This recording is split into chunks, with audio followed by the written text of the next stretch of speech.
নবীদের কোনো গুনাহ নাই, এরপর মরণ পর্যন্ত কান্নার আওয়াজ। অন্ধকার কবরে আমি একা কেমন করে থাকব? সাহাবায়ে কেরাম মিথ্যা বলেন নাই। এত বড় বুজুর্গ, এত বড় তাকওয়াওয়ালা, এত বড় ইলমওয়ালা, এত বড় আমলওয়ালা, এরপর মরণ পর্যন্ত কান্না করলেন। আবু বকর কত দামি, নবীর প্রধান খলিফা। সারা দুনিয়ার মুমিনের নেক আমল যদি এক পাল্লায় দেওয়া হয়, আবু বকরের নেকের পাল্লা ভারী হয়ে যাবে। সেই আবু বকর, ওমর, ওসমান, আলী সহ 10 জন সাহাবার নামে জান্নাতের টিকিট দিলেন। জান্নাতের টিকিট আমার আল্লাহ দিয়া দিলেন জিন্দা অবস্থায়। সেই আবু বকরের মতো বান্দা একটা বকরির বাচ্চা হাতের মধ্যে ধরিয়া কয়, এ বকরির বাচ্চা, আজকে তোর কপাল ভালো, আমি আবু বকরের কপাল বড় ভয়ঙ্কর, তোরে মানুষ জবাই করিয়া খেয়ে ফেলবে। আমি আবু বকরের কি পরিণাম ফল হবে জানা নাই। কিয়ামতের ময়দানে আমি আবু বকরকে দাঁড়াইতে হবে, আমার মাথার উপরে সূর্যের তাপ শুরু হয়ে যাবে, জমিনটা তামা। আমি আবু বকরের উলঙ্গ হইয়া মালিকের দরবারে দাঁড়াইতে হবে। এরপরে আমলনামা ডান হাতে আসে না বাম হাতে আসে জানা নাই।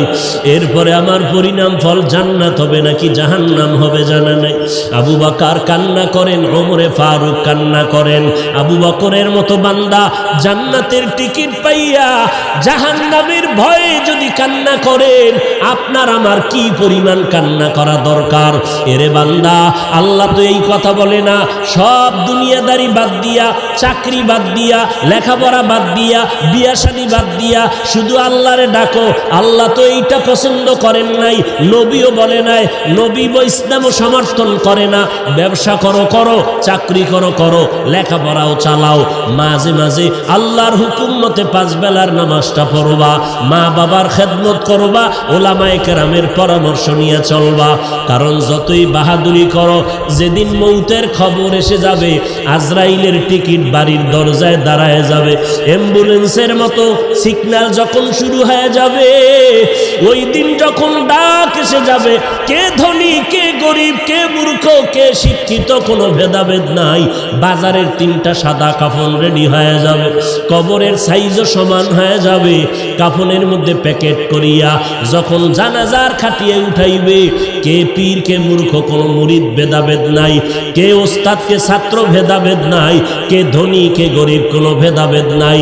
কবরের দেশে নিয়ে যখন কবরে রাখিয়া সবাই মাটি দিয়া বিদায় হবে, আর একটা আয়াত পড়িয়া চিৎকার দিয়া বলবে, মিনহা খলাকনাকুম ওয়া ফিহা নুঈদুকুম ওয়া মিনহা নুখরিজুকুম তারাতান উখরা। সবাই চলে গেল। ওই কবরে 2 ফেরেশতা হাজির। ফেরেশতা আসিয়া মাথার মুষ্টি খুলবে, পায়ের মুষ্টি পুরাটাই খুলবে। 3টা প্রশ্ন তোমাকে আমাকে করবে। সমস্ত মানুষের বেলায় 3টা প্রশ্ন। রবের পরিচয় দাও, ধর্মের পরিচয় দাও, রহমাতুল লিল আলামিনের পরিচয় দাও। মদিনার নবী বলেন, যারা দুনিয়াতে রবের গোলামি করে যাবে, তারা কবরে গিয়া জবাব দিবে, রব্বি আল্লাহ, আমার রব একমাত্র কে? দুনিয়াতে যারা ইসলাম মেনে চলবে, কবরে গিয়া জবাব দিবে, দীনিয়াল ইসলাম, আমার ধর্মের নাম কি? দুনিয়ায় যারা নবীর সুন্নতের আমল করে যাবে, আঙ্গুলের নখগুলো কেমনে কাটবে সেখানেও সুন্নত, মাথার চুলগুলো কেমনে রাখবে সেখানেও সুন্নত, বান্দা জুতা কেমনে পরবে সেখানেও সুন্নত। সুন্নতের আমল করিয়া যারা কবরের বিছানায় শুয়ে যাবে, একটা রাস্তা বানাইয়া মদিনাওয়ালা নবীকে দেখাইয়া বলবে, চিনো লোকটাকে, চিনো নিরে কবরওয়ালা বলো। যারা আমার মাওলার মোহাব্বতে নবীজির আশিক হইয়া কবরে যাবে, নবীরা আশেকেরা নবীরে দেখিয়া চিনে ফেলবে, বলবি নি তো আমার মায়ার নবী। যেই নবীকে না দেখিয়া টুপি পরলাম, দাড়ি রাখলাম, কত মানুষ টুপিওয়ালা বলে গালি দিল, দাড়িওয়ালা বলে গালি দিল, তারপরও টুপি ফালাই নাই, দাড়ি ফালাই নাই। আল্লাহর নবীর সুন্নতের মেসওয়াকটা পকেটে নিয়ে চলছি, কত মানুষ কত উপহাস করেছে, তারপরও সুন্নাত সারি নাই। নবীজি বলেন, সাথে সাথে আল্লাহ তাআলার গায়বী আওয়াজ এসে যাবে। আল্লাহ কুদরতের আওয়াজ দিয়া বলবে, এরে ফেরেশতা, আমার বান্দারে আর কষ্ট দিও না, তাড়াতাড়ি জান্নাতের বিছানাটা কবরে বিছাইয়া দেয়। জান্নাতের সাথে রাস্তা বানাইয়া দাও। আমার বান্দারে বেশি ডিস্টার্ব করিও না। আমার বান্দা দুনিয়াতে কষ্ট কম করে নাই, ঠিক মতো খানার প্লেট নিয়ে খাইতে পারে নাই, রাতের বেলা ঘুমাইতে পারে নাই, সবাই ঘুমাইয়া গেছে। আর আমার বান্দাটা ঘুমের মধ্যে শেষ রাত্র যখন হলো, সুন্দর করে অজু বানাইয়া যায় নামাজ বিছাইয়া সিজদায় গিয়া কান্না করে বলেছে, হে মালিক, তুমি আমার রব, তুমি আমাকে মাফ করে দাও, গুনাহগার বলে তাড়াইয়া দিও না রে আল্লাহ। এই বান্দাটা সারা রাত জিহ্বাটা দিয়া জিকির করে করে কাটাইতো। এই বান্দা রাস্তায় হাঁটতো, আবার মাঝে মাঝে আমি আল্লাহরে ডাকতো। খানা খাইতে বসিয়াও আহ আহ বলে শব্দ উচ্চারণ করত। অন্তরের মধ্যে একটা জ্বালা ছিল, মালিকের কোথায় গেলে পাওয়া যায়। এই বান্দা আলেম ওলামা পাইলে দৌড়াইতো, কোরআনের বয়ানের আওয়াজ পাইলে দৌড়াইয়া যাইত। এরে খালি কান্নার আওয়াজ। আল্লাহ পাক বলবে, আর দেরি করিও না, তাড়াতাড়ি আমার বান্দারে ঘুমের ব্যবস্থা করে দাও। জান্নাতের হাওয়া বাতাস পাইয়া আমার বান্দা জাহান কবরের মধ্যে আরামে ঘুমাবে, কেউ ডিস্টার্ব করবে না। কিয়ামত পর্যন্ত আমার বান্দা ঘুমাইতে থাকবে। মদিনার নবী আফসোস করে বলেন, যারা রবের গোলামি না করিয়া কবরে যাবে, ইসলাম না মানিয়া কবরে যাবে, সুন্নতের আমল না করিয়া কবরে যাবে, এই কবরে যাওয়ার পরে নাফার তিনটা প্রশ্ন করা হবে। রবের পরিচয় দাও, ধর্মের পরিচয় দাও, রহমাতুল্লিল আলামিনের পরিচয় দাও।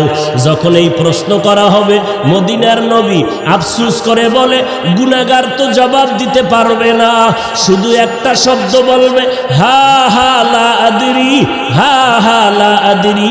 আফসোস, বড় আফসোস, আমি কিছুই জানি না, কিছুই জানি না। নবীজি বলেন, সাথে সাথে আমার আল্লাহ গাইবী আওয়াজ দিয়া বলবেন, কুদরতের আওয়াজ দিয়া, এ কবরের ফেরেশতা, এই নাফরমানের আর সুযোগ দিয়া লাভ নাই। আমি আল্লাহ দুনিয়াতে কম সুযোগ দেই নাই।